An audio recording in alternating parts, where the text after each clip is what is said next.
Human remains have been found inside a Brampton home that burnt to the ground yesterday, and suspicions are now growing around the possible cause of that fire.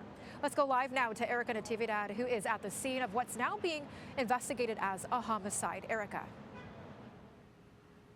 Well, Melissa, this update coming late this afternoon, more than 24 hours after the fire initially broke out. I want to first show you what remains of this home on Van Kirk Drive in Brampton. It's really just a charred frame. The entire second floor is completely gone. The damage so extensive, it was only early this morning crews made a gruesome discovery. Due to the extensive structural damage of the premise, the Ontario Fire Marshal's office did enlist the aid of an excavation contract to assist with the investigation. Unfortunately, earlier this morning, what is believed to have been human remains was discovered within the premise. It was around 1:30 Thursday afternoon when neighbors heard a loud explosion. They tell us within seconds the home was engulfed in flames. The fire so intense it spread to an adjacent home. The scene that they were faced with yesterday was an extremely difficult fire. The home behind us was fully involved. It spread to an adjacent home. Our firefighters were able to initiate an aggressive attack and extinguish the fire at the home on Van Kirk, but also concurrently enter the home on Big Sky and extinguish that fire before it spread into any other homes. It landed right in your backyard? Landed right on the backyard. An entire window was blown into Sarabjit Pada's backyard along with shards of glass. He was home at the time of the explosion and said he felt his house shake.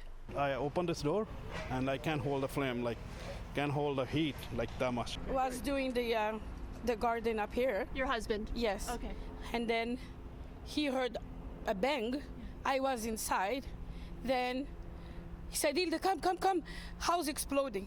So I came out here. When I came out here, I saw so much fire, so much flame. Ilda Nevis said she heard her elderly neighbor 2 doors down screaming and went to help her. Because when the explosion came, this big piece of the window fall right close by her. And now you don't know about where it happened to those people.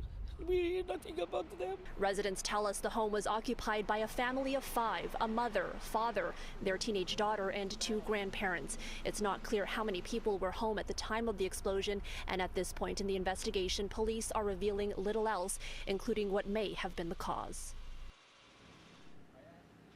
Now, though the flames spread to the adjacent home, police confirm no other injuries were reported. You can see here the street is still absolutely filled with members of the Office of the Fire Marshal, of fire crews, police, investigators. As for what's next, we're told additional excavation assistance has been called in just because of how sensitive and how delicate and really unstable the scene remains. So it's likely these crews will be here for some time.